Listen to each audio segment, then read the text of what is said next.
मध्य प्रदेश के खरगोन जिले में आगामी 1 जुलाई से लागू हो रहे 3 अहम कानून भारतीय न्याय संहिता 2023, भारतीय नागरिक सुरक्षा संहिता 2023, भारतीय साक्ष्य अधिनियम 2023 कसरावद आमजन में इसके प्रचार प्रसार करने की कड़ी में पुलिस टीम द्वारा थाने पर प्रशिक्षण दिया गया। भारत सरकार के निर्देशानुसार आगामी 1 जुलाई 2024 से नवीन आपराधिक कानून 2023 लागू हो रहे हैं। साथ ही आम नागरिकों के बीच जाकर भी नए कानून के विभिन्न प्रावधान व सुविधाओं के बारे में प्रचार प्रसार किया जा रहा है। पुलिस टीम ने सभी को बताया कि तीनों नवीन कानून भारतीय न्याय संहिता, भारतीय नागरिक सुरक्षा संहिता तथा भारतीय साक्ष्य अधिनियम आम जनता के हितों को ध्यान में रखते हुए बनाए गए हैं। इनमें महिलाओं व बच्चों से संबंधित अपराधों में पीड़ितों की समस्याओं को केंद्र में रखकर अपराधियों के लिए कड़ी सजा आदि पर ध्यान दिया गया है। कहीं पर भी घटना होने पर परिस्थितिवश कहीं पर भी एफआईआर की सुविधा तथा ई-एफआईआर का भी प्रावधान है। नए कानून में डिजिटल साक्ष्य, फॉरेंसिक साक्ष्यों के महत्व को बढ़ाया गया है एवं हर चीज की समय सीमा को निर्धारित किया गया है कि कितने समय में विवेचना पूर्ण करके चार्जशीट पेश करना है और केस की अपडेट पीड़ित को समय सीमा में दी जाएगी। गवाह व पीड़ित आदि के बयान की वीडियोग्राफी तथा बयान इलेक्ट्रॉनिक माध्यम से लेने की प्रक्रिया है, जिसमें जनप्रतिनिधि, गणमान्य नागरिक, महिलाएं, युवा, वरिष्ठ नागरिक, विद्यार्थी, प्रिंट और इलेक्ट्रॉनिक मीडिया के सभी साथी उपस्थित थे। मैं इस पूरे मामले को लेकर एसडीएम अग्रिम कुमार ने क्या कुछ कहा, ये आपको सुनवाते हैं। नए कानून को लेकर जी,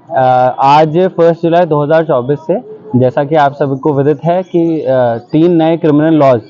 लागू हुए हैं। पहला तो भारतीय न्याय संहिता है जिसने आईपीसी को रिप्लेस किया है,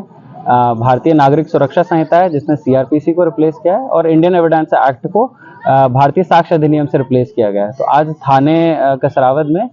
स्कूल के बच्चियों को स्पेशली इनवाइट करके एक अवेयरनेस कैंपेन आज रखा गया, जिसमें बच्चों के सवाल भी पूछे गए और इनको जो मुख्य बिंदु हैं इन 3 लॉज में जो मेजर चेंजेस हुए हैं उनके बारे में अवगत कराया गया। विशेषकर कि जैसे जो नया प्रोविजन है बहुत रेवोल्यूशनरी, वो 0 एफआईआर का, कि किसी भी थाना में अगर आप किसी अपराध को कंप्लेंट करने जाते हैं तो वो कार्य क्षेत्र का पॉइंट नहीं देते हुए एफआईआर को पंजीबद्ध करेंगे और इससे अपराध जो अनरिपोर्टेड चले जाते थे उसमें बहुत कमी आएगी। और जो कन्विक्शन रेट्स इंप्रूव करने के लिए भी जो हमारे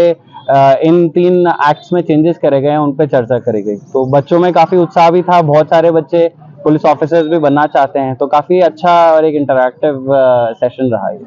सर, इस नए कानून के इसमें आपको क्या संदेश देना चाहेंगे? हम 3 मेजर पॉइंट्स हैं। पहला तो पॉइंट अवेयरनेस का है कि जैसा कि एसडीओपी साहब ने भी बताया कि काफी सारी धाराएं जो पहले हमें पता थी, जैसे 420 जो धोखाधड़ी की थी, मर्डर की 302 थी, वो धाराओं का क्रम चेंज हो गया है। तो एक तो बेसिक लॉज में जो चेंजेस हुए हैं उसके बारे में अवेयरनेस होना, जो नए प्रावधान ऐड हुए हैं उनके बारे में अवेयरनेस रखना, और जो बेसिक चीजें जैसे साइबर फ्रॉड और ये जो बढ़ती जा रही हैं आज के टाइम में, उनके बारे में अवेयरनेस करने के लिए थाना, स्कूल्स और मीडिया, हम लोग कंटिन्यूस इंटरेक्टिव सेशंस ऐसे ही इसी तरीके से रखते रहेंगे और जितने सवाल आते रहेंगे उनको निरंतर इंटरेक्शन के माध्यम से सॉल्व करते रहेंगे, क्योंकि सिंगल इंटरेक्शन से सिर्फ हम अपनी तरफ से अपनी बात रख सकते हैं, पर जो जिज्ञासा है और जो डाउट्स हैं बच्चों के मन में या लोगों के मन में, वो क्लियर करने के लिए हम निरंतर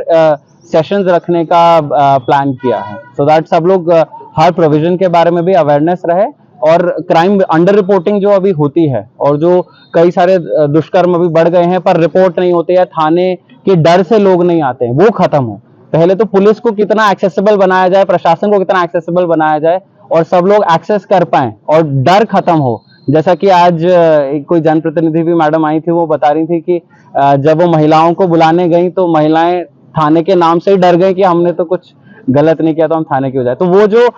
मेंटल जो बैरियर होता है थाने का, वो खत्म करने की प्रयास करे जाएंगे। कसरावद तहसील से अबरार पठान की ये रिपोर्ट।